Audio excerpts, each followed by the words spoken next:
Line मारना, आंख मारना, चांटा मारना, मुक्का मारना, धक्का मारना। आज के वीडियो बहुत ही स्पेशल होने वाली है। इस वीडियो में हम जितने भी मारना क्रिया हिंदी में आती है, इसके लिए इंग्लिश की वर्ब को बताया गया है।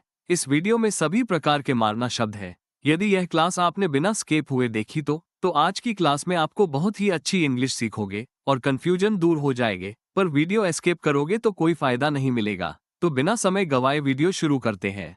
मुझे धक्का किसने दिया? वो मुझे रोज धक्का मारता है।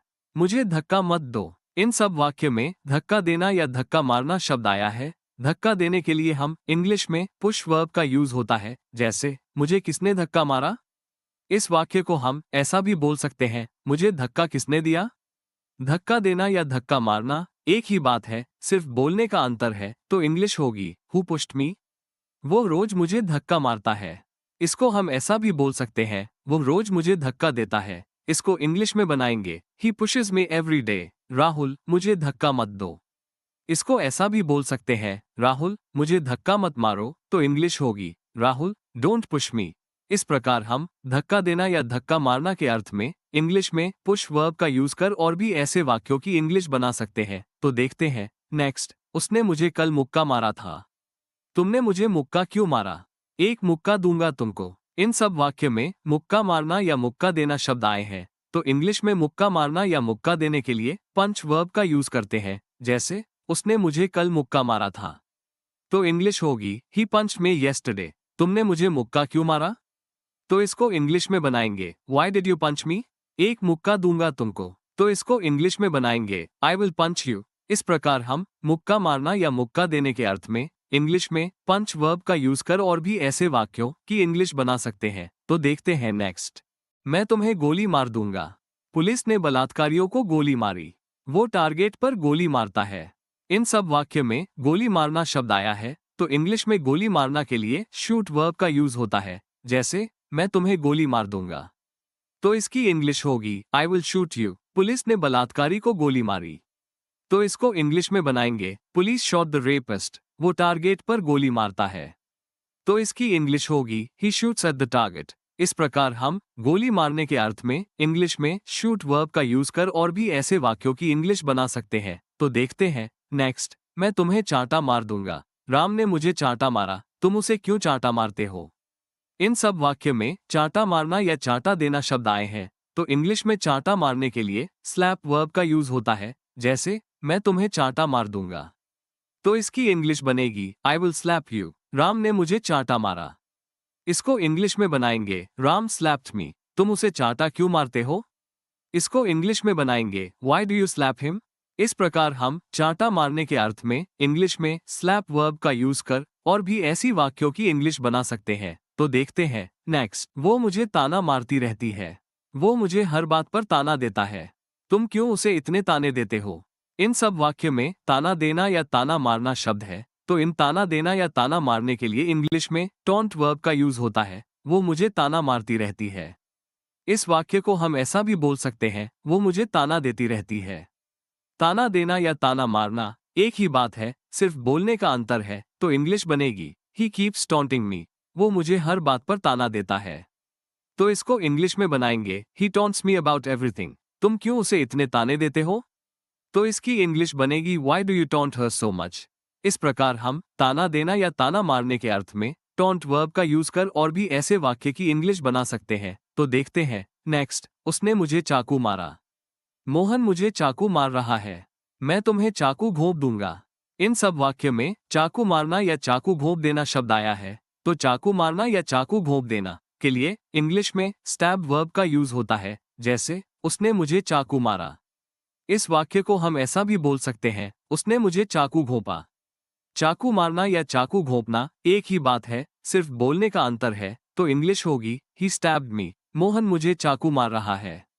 इसकी इंग्लिश बनाएंगे मोहन इज स्टैबिंग मी। मैं तुम्हें चाकू घोंप दूंगा। इसको भी इंग्लिश में बनाएंगे आई विल स्टैब यू। इस प्रकार हम चाकू मारना या चाकू घोंपना के अर्थ में स्टैब वर्ब का यूज कर और भी ऐसे वाक्यों की इंग्लिश बना सकते हैं। देखते हैं नेक्स्ट। मैं तुम्हें जान से मार दूंगा। राम ने रावण को मारा था। मैं देखता हूं कौन तुम्हें जान से मारेगा। इन सब वाक्य में जान से मारना शब्द आया है। इस जान से मारने के लिए इंग्लिश में किल वर्ब का यूज होता है, जैसे मैं तुम्हें जान से मार दूंगा। इसकी इंग्लिश बनेगी I will kill you. Ram ने रावण को मारा था, तो इसको इंग्लिश में बनाएंगे राम हैड किल्ड रावण। मैं देखता हूं कौन तुम्हें जान से मारेगा, तो इसकी इंग्लिश बनेगी I will see who will kill you. इस प्रकार हम जान से मारने के लिए इंग्लिश में किल वर्ब का यूज कर और भी ऐसे वाक्यों की इंग्लिश बना सकते हैं। तो देखते हैं नेक्स्ट, क्या वो तुम्हें रोज मारता है? भीड़ राहुल को पीट रही है। मैं तुम्हें बहुत मारूंगा। इन सब वाक्य में मारना या पिटना शब्द आए हैं, तो इंग्लिश में मारना या पिटना के लिए बीट वर्ब का प्रयोग होता है, जैसे क्या वो तुम्हें रोज मारता है? तो इंग्लिश होगी does he beat you every day? भीड़ राहुल को पीट रही है, तो इसको इंग्लिश में बनाएंगे the crowd is beating Rahul. मैं तुम्हें बहुत मारूंगा, तो इसकी इंग्लिश होगी I will beat you a lot. इस प्रकार हम मारना या पीटने के लिए इंग्लिश में बीट वर्ब का यूज कर और भी ऐसे वाक्यों की इंग्लिश बना सकते हैं। तो देखते हैं नेक्स्ट, वो मुझे कोड़े मारता है। बच्चा कुत्ते को चाबुक मार रहा है। किसने तुम्हें कोड़े मारे? इन सब वाक्य में चाबुक मारना या कोड़े मारना शब्द आए हैं, तो इंग्लिश में चाबुक मारना या कोड़े मारना के लिए whip वर्ब का यूज होता है, जैसे वो मुझे कोड़े मारता है। तो इसकी इंग्लिश बनेगी ही whips me। बच्चा कुत्ते को चाबुक मार रहा है, तो इसको इंग्लिश में बनाएंगे a child is whipping a dog। किसने तुम्हें कोड़े मारे? तो इसकी इंग्लिश बनेगी who whipped you। इस प्रकार हम चाबुक मारना या कोड़े मारना के अर्थ में whip वर्ब का यूज कर और भी ऐसे वाक्यों की इंग्लिश बना सकते हैं। तो देखते हैं नेक्स्ट, वो लड़कियों को लाइन मारता है। मैंने किसी को लाइन नहीं मारी। राहुल मुझे रोज लाइन मारता है। इन सब वाक्य में लाइन मारना शब्द है, तो इन लाइन मारना शब्द के लिए इंग्लिश में ट्राई टू वू का यूज होता है, जैसे वो लड़कियों को लाइन मारता है। तो इसकी इंग्लिश होगी he tries to woo girls. मैंने किसी को लाइन नहीं मारी, तो इसको इंग्लिश में बनाएंगे I haven't tried to woo anyone. Rahul मुझे रोज लाइन मारता है, तो इसकी इंग्लिश बनाएंगे Rahul tries to woo me every day. इस प्रकार हम लाइन मारने के अर्थ में इंग्लिश में ट्राई टू वू का यूज कर और भी ऐसी वाक्य की इंग्लिश बना सकते हैं। तो देखते हैं नेक्स्ट, वो मुझे आंख मारता है। क्या आप पूनम को आंख मार रहे हो? तुमने क्यों मुझे आंख मारी? इन सब वाक्य में आंख मारना शब्द आया है। इस आंख मारना के लिए इंग्लिश में विंक वर्ब का यूज करते हैं, जैसे वो मुझे आंख मारता है, तो इसको इंग्लिश में बोलेंगे ही विंक्स एट मी। क्या आप पूनम को आंख मार रहे हो? इसकी इंग्लिश बनेगी are you winking at Poonam? तुमने क्यों मुझे आंख मारी? इसको इंग्लिश में बनाएंगे why did you wink at me? इस प्रकार हम आंख मारने के अर्थ में विंक वर्ब का यूज कर और भी ऐसे हिंदी वाक्य की इंग्लिश बना सकते हैं। तो देखते हैं नेक्स्ट, अब जो मारने वाले वाक्य आएंगे वो अलग प्रकार के हैं, उनको वाक्यों के साथ ही समझेंगे। तो देखते हैं वाक्य, उसने मुझे तीर मारा। तीर मारने के लिए शूट वर्ब का यूज होता है, तो इंग्लिश बनेगी he shot me with an arrow. उसने मुझे तलवार मारी। तलवार मारने के लिए स्ट्राइक वर्ब का यूज होता है, तो इंग्लिश बनेगी he struck me with a sword. यहाँ पर सेंटेंस को गलत मत समझो। स्ट्राइक वर्ब का सेकंड फॉर्म और थर्ड फॉर्म स्ट्रक होता है। उसने मुझे डंडा मारा। एक बार डंडा मारने के लिए हिट वर्ब का यूज होता है, तो इंग्लिश बनेगी he hit me with a stick.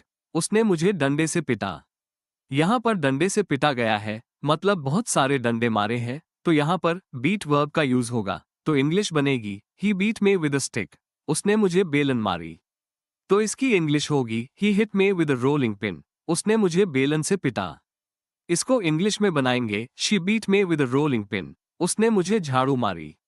इसकी इंग्लिश होगी he hit me with a broom. उसने मुझे झाड़ू से पीटा। इसकी इंग्लिश बनेगी she beat me with a broom. इस प्रकार हमने आज मारने वाले शब्दों को अच्छे से समझा। यदि इस क्लास में कोई कंफ्यूजन हो तो कमेंट में बताओ। Please support me.